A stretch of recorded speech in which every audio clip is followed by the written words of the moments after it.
this time we will be Day's art directors, Yeah. I guess. So we're going to post some questions for you, and then you can answer, and it will be all about the creature that Day is going to be designing.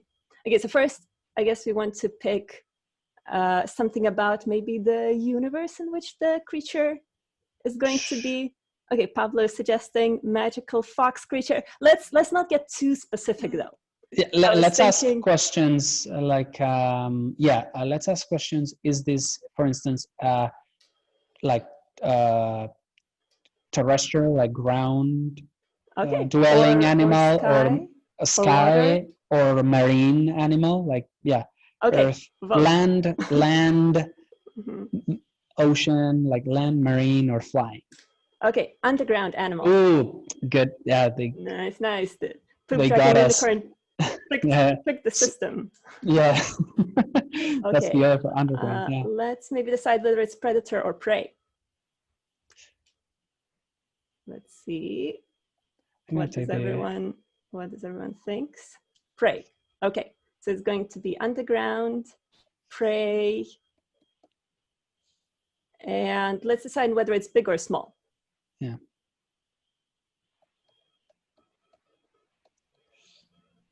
Predator. There's we have to maybe we'll have to break that. Well, it will have to be prey since Poop Dragon Unicorn said it first. Yeah. Okay. But Pablo, you can decide whether it's big or small. No worries. See, everyone in this chat is so polite.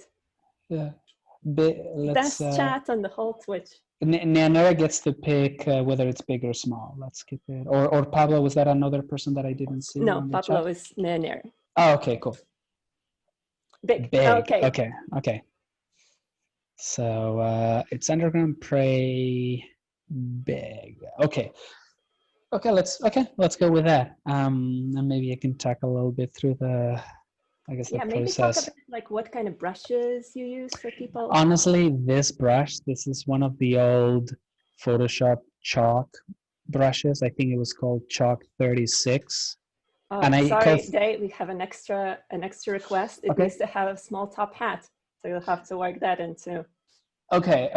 I'll take that suggestion, but it will be a little twisted. But I'll take. I'll put it on quotation.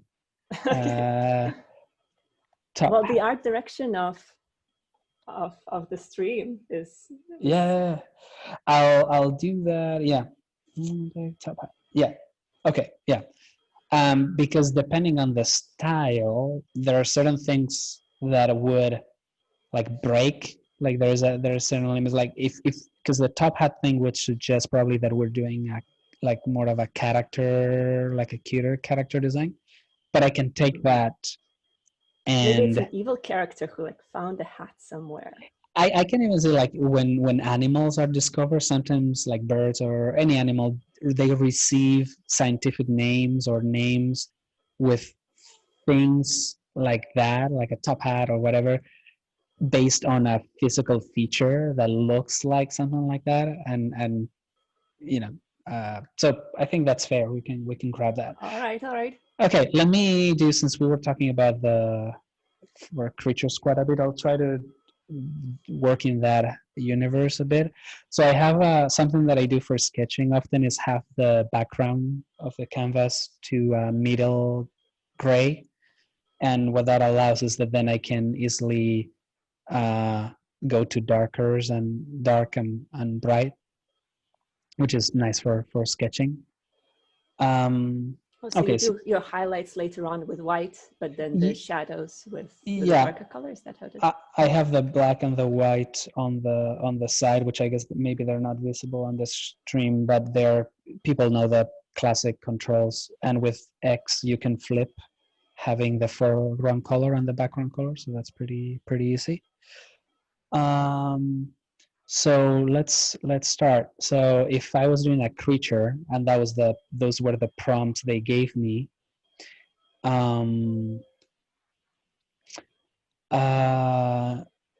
would one of the things that I would start doing would probably be the morphology, I would probably imagine that it would be somewhat. That it would be. If it's big and prey, maybe it wouldn't be the fastest. Like I'm imagining. I'm imagining that it maybe would be almost like the elephants of the underground, which they're not prey, especially when they're big, or like a big kind of mammal type thing. That maybe when they get big, they don't have enemies, but maybe their little ones are maybe threatened by whatever underground. So kind of like whales. Yeah, maybe the whales. Yeah, the whales of that's a nice analogy. Let's the whale actually of the that's underground. That's beautiful. I'm gonna go with that a little bit. I was also starting to think a little bit of larvas or larvae as maybe shape. So what I like to do sometimes is draw kind of softly and without much pressure. Like in my mind, I was for the lines to have to be nice, or the final lines, and it's more about it's almost like seeing shapes in the class. Like I start to try something and then, oh, that feels nice, let's push that a bit. So right now there's a mixture of I'm thinking of just to externalize my thoughts. I guess I'm thinking of I'm thinking of larva and sperm whale.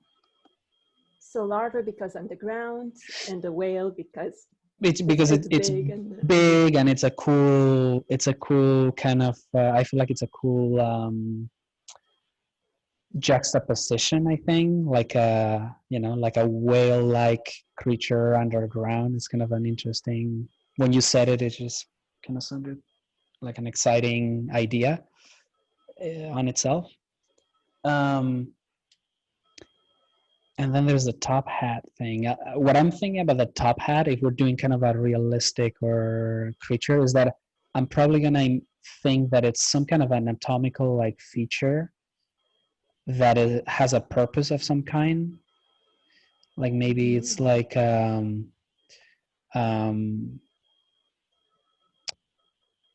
kind of navigation. Maybe I'm trying to imagine. So here's where the reason why I mentioned the zoology and biology stuff, because at this point I feel like what's fun is to put the hat of a zoologist and pretend that you are discovering this animal for the first time, really, as opposed to making it up. So you're kind of bound to certain logics, I guess. Like things need to kind of make sense in some way. So if it's a top hat, it's something that protrudes from the head, which kind of looks like a hat. That's why they called it that way, maybe. Yeah, I could imagine that the scientist that first discovered maybe includes that in the Latin scientific name, Cetaceus tapatis or something. But it's a feature that kind of looks like that. So I'm doing here that I imagine in that form, and I'm kind of trying to find it a little bit. I'll start to shade it like very gently, maybe, to start to see shapes a little bit. Another thing that I think I'm tempted to do here is I would probably make it blind. Since it's an underground creature, I think that's a commonality to a lot of like moles, underground creatures. And I feel like the sperm whale thing makes me want to make it more front heavy. So sometimes I'll just grab with a select tool and just like, change this a little bit. Oh, so you're making it larger? Yeah, I'm making, more like front heavy. Mm-hmm. Yeah, a slightly different shape. So I'm just, kind of like that. Maybe I'll rotate the whole thing to evoke a little bit of that like sperm whale vibe, maybe a little bit. Interesting. So you start with the silhouette usually, is that? But I am thinking, so these little marks here, I am actually thinking of the kind of the larva-like anatomy, but I'm not like drawing it super harsh. But I'm thinking about the volume too. Like actually, I try to think more about the volume than, but also the silhouette because we want it to look nice uh, at first glance, and silhouette is important. So I'm doing this larva-like thing. Um, I'm just imagining also, these are kind of slightly details, but it's maybe a reminder. I like how sperm whales have the marks of the giant squids sometimes that they eat in the depths. Here, maybe we can, because it's a prey, maybe we can just still bring a little bit of that with the idea that it's big and it's going through ground and between rocks, so it probably gets scratched. So I'm imagining that it has a very kind of strong front side, maybe to kind of like sustain all the impacts. harsh ground. Yeah, all the. So I'm almost imagining that there is almost like a bit of a, like a shell type thing. And then I'll do the. I'm just. That's too harsh, but yeah, just as a reminder, I'll put those there.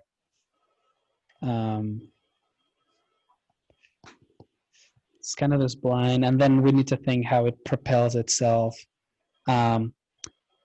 Since we mentioned the whale, I feel like that's a nice source of inspiration. So I almost feel like I want to introduce like fins, but maybe fins that feel very kind of powerful, and maybe with kind of with teeth or like with like nails to propel itself.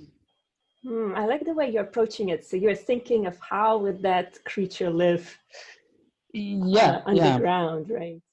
Totally, because I feel like all those things, a lot of things with like character development, it's not like you expect to tell the people all these things, but ideally if you thought about them while you were doing it, then when people see it, ideally it would feel more believable or more like grounded, no pun intended with this one. A little more like they're like more believable almost. Just adding a little bit of this kind of like shading. Yeah, just a little bit, just to begin to get a little bit of a sense of the volume, the fact that this is kind of like a but I imagine you would probably have more of these, and that's also kind of like probably a cool look if the fins were multiple ones. Something that I also like to do or like to see in when people do creatures like quote unquote like serious or like trying to be like sci-fi or believable creatures is if you do something like this, when you do other extremities or other fins, they're gonna echo each other generally. Like when you see a shrimp or any animal, really, it's not like they should feel related. So I do like to maybe echo the same decisions I made on this, but slightly different arrangement or slightly different size, but in a way that still feels related. And I'm doing the same thing with, since I made the decision to put this like strong like shell on the front, I feel like I'm gonna do the same for the fins themselves. Like they kind of have like a front carcass. So you're marking with the color, where will the shell part be? Yeah, I guess I'm kind of deciding that maybe that shell area is going to be a little darker than the fleshier parts for the sake of this sketch. So I'm toning it like that a little bit. So that's the distant one over there, and then maybe I'll start to to maybe the whole back is, oh, something I'm thinking too, which would be interesting is, so we said it was a prey. We haven't added much in terms of prey, other than it doesn't feel like a predator. But we could maybe decide that maybe, yeah, the shell has a double purpose. It's also to protect itself from predators. And in that regard, maybe there is an element of maybe there are kind of like Mhm. like The like spikes. spikes that maybe deter predators from. And also maybe this is, I'm also thinking that this could be cool so that they always advance forward underground, and it's very hard to pull them. Like if a predator comes behind and tries to bite them and pull backward, maybe these thorns just, maybe they even expand or something, and it's a way of locking themselves, only going where they want to go, I guess, forward I see. maybe. So then if even someone tries to take them out of the ground, they kind of Yeah, they could put have themselves that. in place. Yeah. But at the same time, I'm also thinking, being careful not to add too much detail. Like there should be a hierarchy to detail. And right now, what I'm thinking is there should be this part should register as one element, and and uh, and then maybe the fins and the body. Like that's a very simplified. Hmm. And ideally, when you add the detail, it still preserves a certain level of readability, you know, Hmm. because then you can add the details. And I want to be a little careful with this. I don't want it to register as eyes, because we said it's blind. So maybe I'll add more and see if it kind of feels like a breathing. But I feel like it might register as eyes unavoidably. Um, So so what you're saying is that because you added some detail on the fins and in the back, you want to add more detail to other parts. Is that right? or more than that, maybe I want the detail to feel bundled, so that you digest it kind of as a whole, as opposed to registering each spike separately. I'm going to change this to that there's a hierarchy. Like you first see the big shapes. I'm going to accentuate maybe this top hat situation.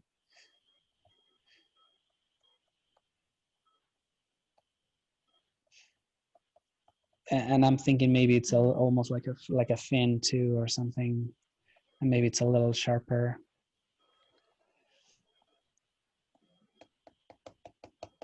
And maybe I'm gonna make it a little darker to echo a little more of the top hat kind of situation.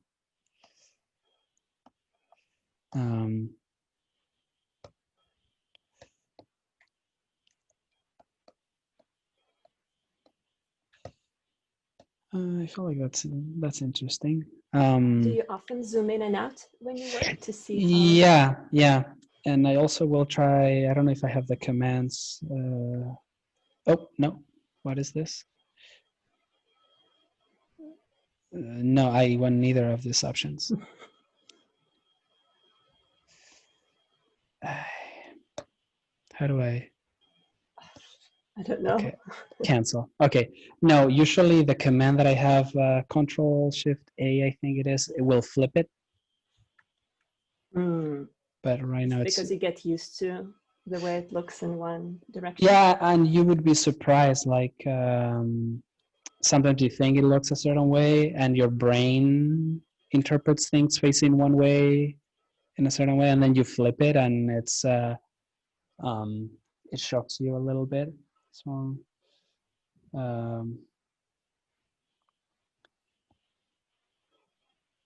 Right now it's kind of fine, but what I'll do sometimes, if it was for like production work, I will do this, and I'll continue to work on it in this way for a bit, Mm. as opposed to just checking. Like, no, let's um, some. So now maybe what I'll try to do is I'll also try to start finding, which is maybe something that I've started to do, thanks to the sculpting. I'll try to find some new ones in the volumes, um, as opposed to all being like a simple shape, and trying to find a niche. Like there's, like the cross section feels like this, like this. Oh, sorry, like this. So since it's a shell, it needs to be rigid. So Yeah, you're thinking of finding. the Yeah, I'm plates. trying to find a little bit of those like edges, maybe here too there could be like echoing that, like darker here, and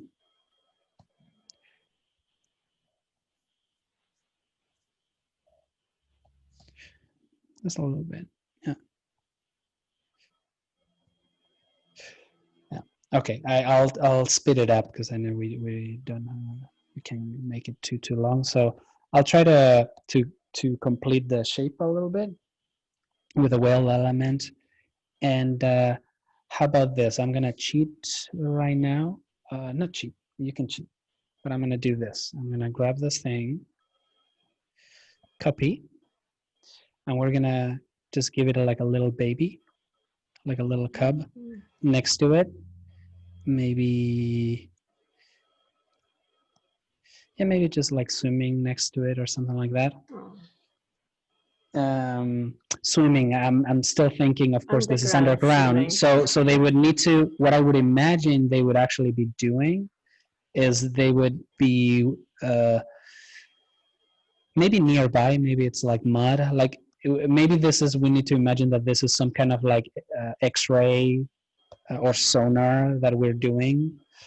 So again, putting the hat of the zoologist, what I would do to make the cub is soften a lot of the shapes, because I would imagine that a cub usually in any species, they have rounder shapes.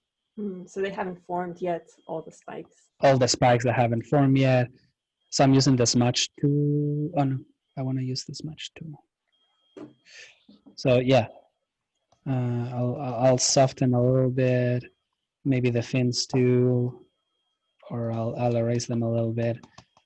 Yeah, they would be a little, they wouldn't have as many scratches. They would be a little more pristine. This too, and then I can go back in and maybe do the, yeah, like the top hat hasn't fully formed yet, and it's kind of like rounder and cute. And same with the back stuff. It's a little, even the proportions. This is also rounded, like they're like the fangs or whatever, not fangs, the claws, to be able to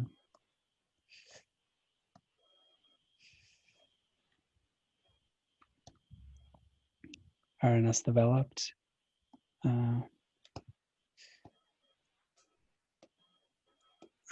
Yeah, so I'll put it here. Decide to add like a little creature where you're just drawing and feeling, oh, it would be nice to add it, or did you start thinking of how this creature looked when it was young? Maybe it was the the whale analogy was kind of in my mind, creating that, bringing those thoughts about.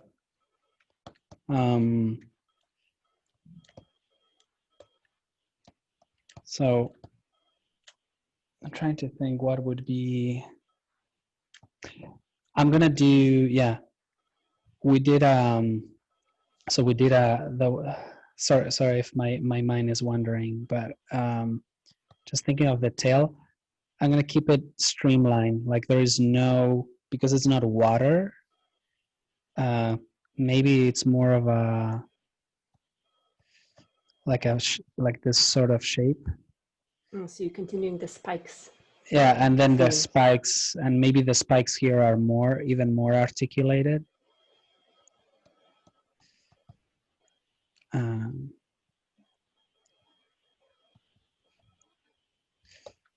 So that's the, let me flip again.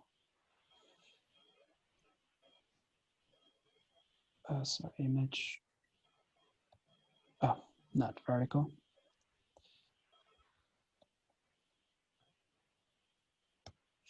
Okay, so we're back in the original orientation. So that's the mother, we're gonna say. And then closely following, I'm gonna do, so the same thing, since I did that with a tail, I'm gonna think, well, what would an underdeveloped, more infant version of that look like? So probably maybe less elongated, kind of chubbier, cuter, and probably without the, maybe just with a suggestion of where the spikes will come, but it's kind of rounded. The question from the chat is, would it Yeah. have a claw at the end of the tail? Question / suggestion? Yeah. I guess what I'm thinking with the tail is I'm imagining almost like a worm larva type action where it dilates and then latches onto maybe the sides and pushes. I'm imagining that maybe they're underground, but they live in some kind of like mud, like very like slightly fluid underground. I'm just gonna do some. I'm thinking that they just propel themselves. I'm gonna do. I'll change the color, but I'm gonna give it a. I'm painting underneath the thing. It's just so that they don't overlap. To give it an opaque mass. Oh, are you just, so you created a new layer and then you're just painting white? Yeah, I'm just painting white, which I am now very quickly going to darken and probably make the same color as the background or slightly darker or something like that. Maybe slightly lighter. And it's just so that now I bind those two, and I could move the baby like over top and not have the lines kind of show through. So to distinguish them. Yeah, to distinguish them a little bit. To make one stand out. Yeah. Yeah, so probably I would leave the baby that way. Sometimes what I'll do with the sketches is to get a little bit ahead, duplicate them, you get a little more contrast. If this was just like for a pitch or just trying to suggest this to someone, it doesn't need to be super detailed. It's just like an idea. I'll bind this too, and now maybe underneath I'll do the same. Like I'll add a little bit of white to like accentuate certain areas and give it a bit of a sense of volume.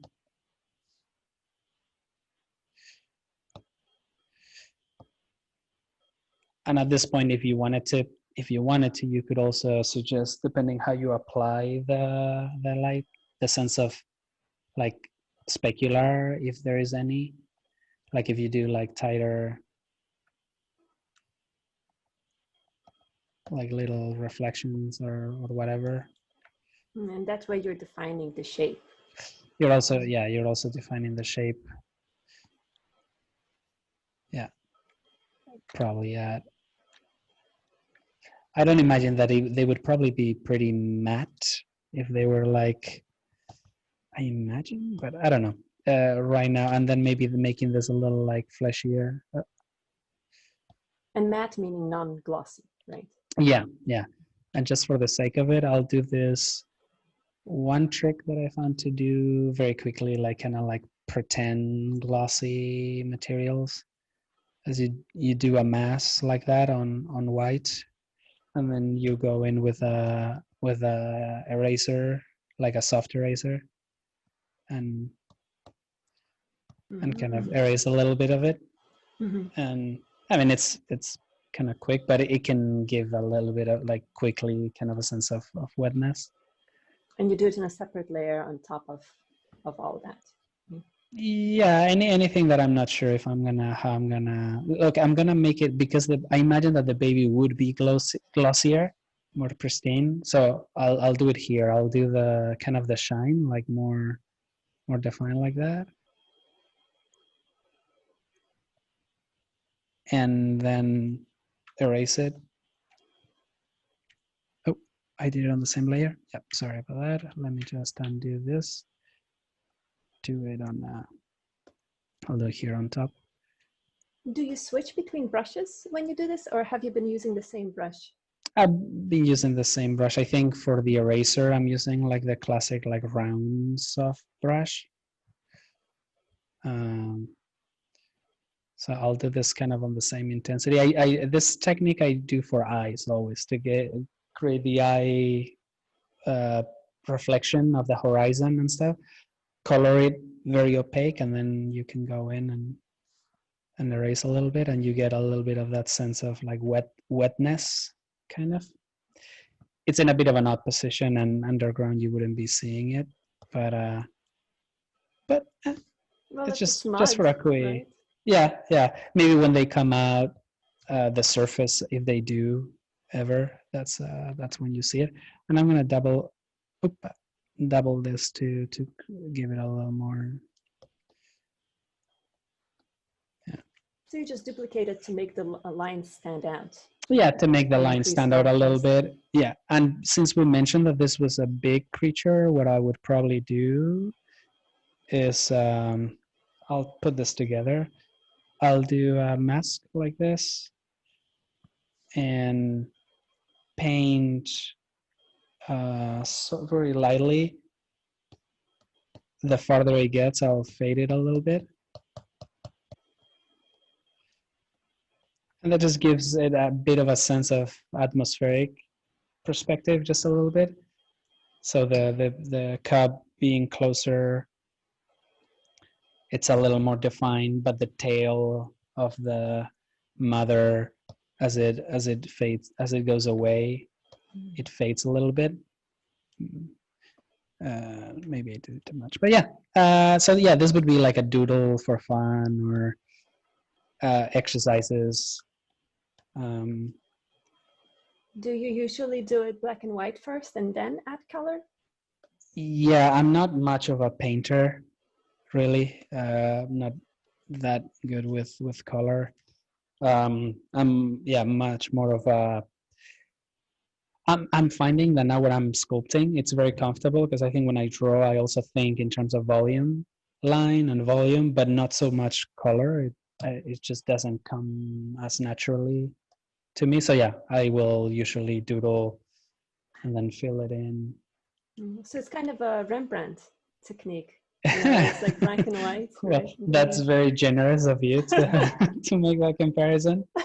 But yeah, so I would call this done as a little doodle sketch of a underground large prey top hat larva sperm whale creature.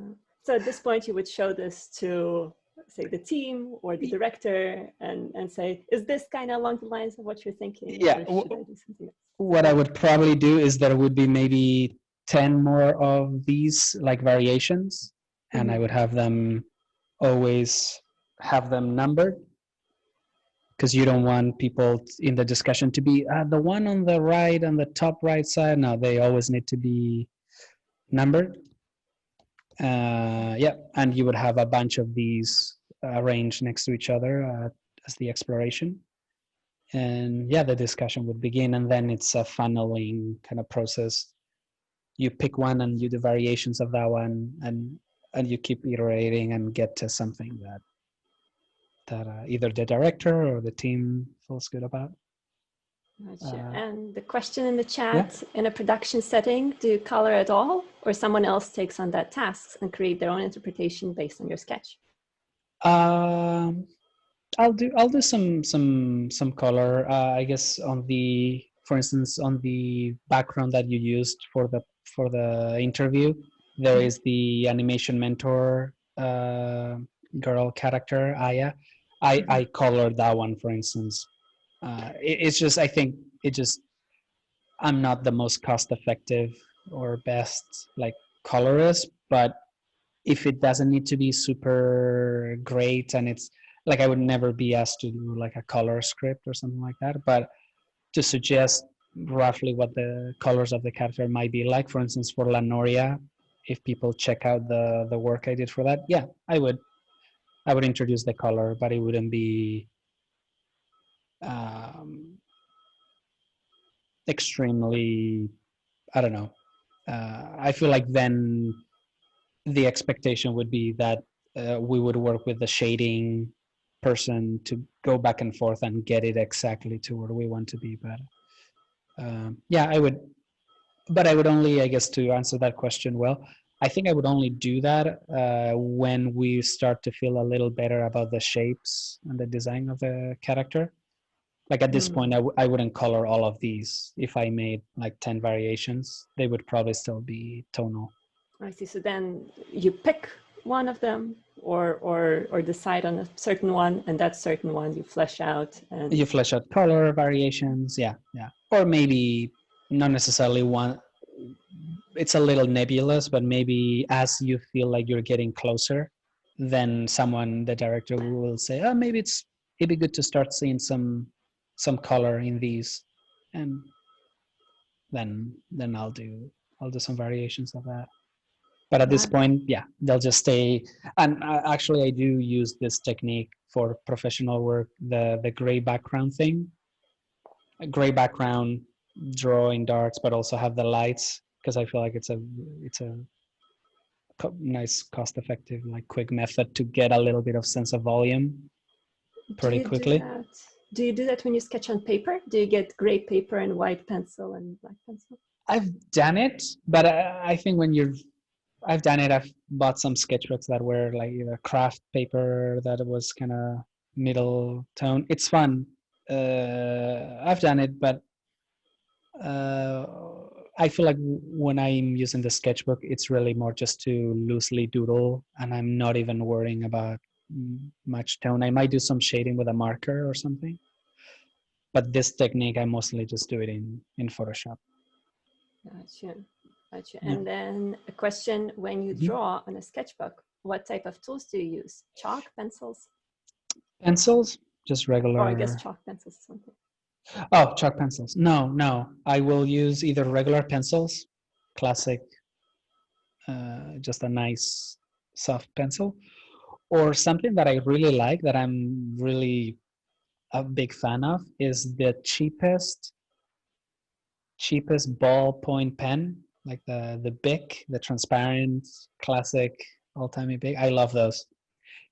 They have kind of the gelatinous kind of ink, so it's a little thick.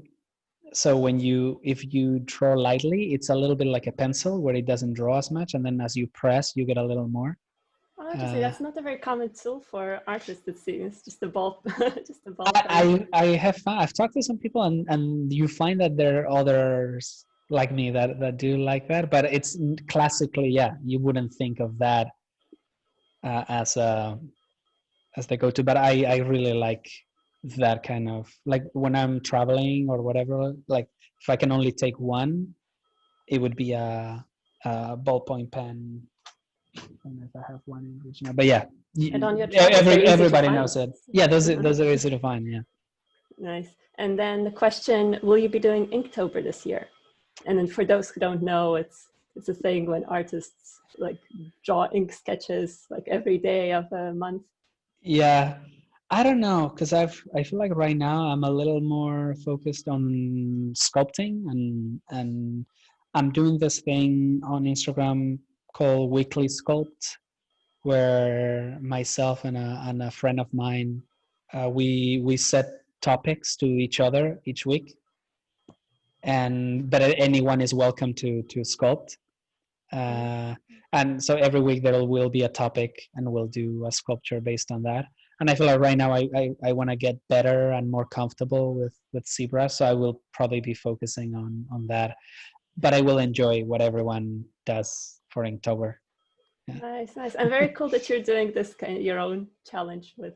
Yeah, it was just something that a friend of, actually, I don't know if this will, I don't know if I'm sharing just I might be just sharing the window, but if I share the screen, so probably nothing will change. But then if I show, I think I have it as the background somewhere.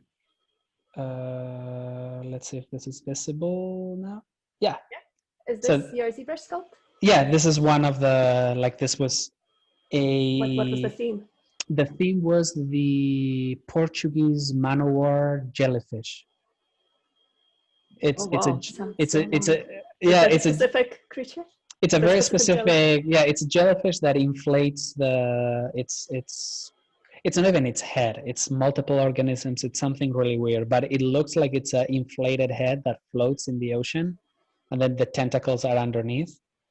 And the topic was that as an inspiration, but then create your own creature inspired by that. So I made it a little bit like crab-like, but with that element. And this one is a bit of an quote-unquote artistic render with the white, pure black.